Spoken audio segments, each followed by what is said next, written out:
বিসমিল্লাহির রহমানির রাহিম। পরম করুণাময় অসীম দয়ালু আল্লাহর নামে।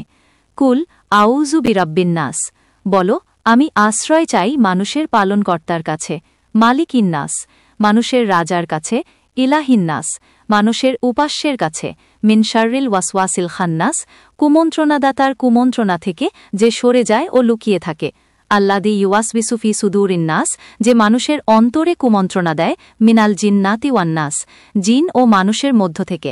আমিন। নাসের আমলগুলো হল নিয়মিত 5 ওয়াক্ত নামাজের পর পাঠ করা, বিশেষ করে ফজর ও মাগরিবের নামাজের পর 3 বার করে পড়া, ঘুমাতে যাওয়ার আগে সূরা ইখলাস, ফালাক ও নাস পড়ে হাতে ফু দিয়ে শরীরে বুলিয়ে নেওয়া।